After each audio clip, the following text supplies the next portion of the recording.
नमस्कार, मी अंकिता जाधव. आपण पाहताय जय महाराष्ट्र बातमीपत्रात तुम्हा सगळ्यांचं स्वागत. बातमीपत्राच्या सुरुवातीला मोठी बातमी. औरंगाबाद खंडपीठाचा माजी आमदार अनिल गोटे यांना दणका आहे. गोटेंनी दाखल केलेली जनहित याचिका फेटाळण्यात आली. गोटेंनी जमा केलेले 1 लाख रुपये अनामत रक्कम जप्त करण्यात आली. दादासाहेब रावळ सहकारी बँक संबंधी याचिका दाखल केली होती.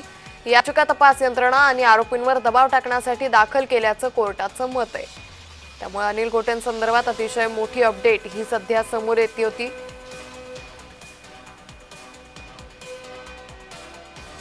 तर औरंगाबाद खंडपीठानं माजी आमदार अनिल गोटे यांना मोठा दणका दिलाय. या संदर्भात अधिक माहिती घेऊयात आमचे प्रतिनिधी विजय चिडे यांच्याकडून. विजय, औरंगाबाद खंडपीठानं अनिल गोटेंना दणका दिलाय, काय अधिक तपशील?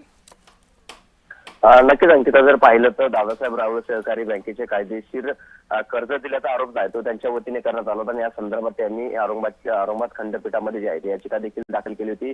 न्यायालयाचा अमूल्य वेळ वाया घालवला यासाठी त्यांची 1 लाखाची अमानत जी आहे ती आता न्यायालयाने जप्त केलेली आहे. त्यांना दणका दिल्याचं देखील पाहायला मिळते, कारण त्या अमानतपैकी प्रत्येकी 50,000 रुपये अनुक्रमाने नांदेड येथील माता अनुसया शासकीय महिला राजगृह आणि आर्वी येथील जय भवानी विद्यार्थी कल्याण प्रतिष्ठानाचे आदेश जे आहे ते देण्यात आले होते. खंडपीठाची ही याचिका जी आहे ती नुकतीच आता फेटाळलेली आहे.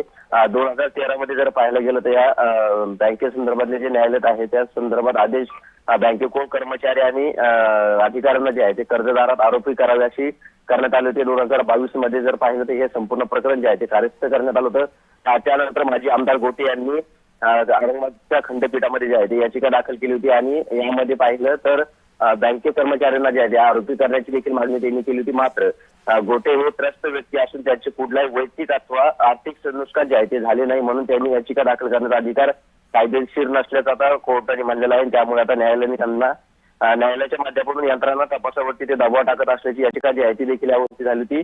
आता त्यांची अमानत जप्त रक्कम जी आहे ती देखील आता औरंगाबाद खंडपीठाने जप्त केलेली आहे. निश्चित. धन्यवाद विजय, आपण दिलेल्या सविस्तर माहितीसाठी.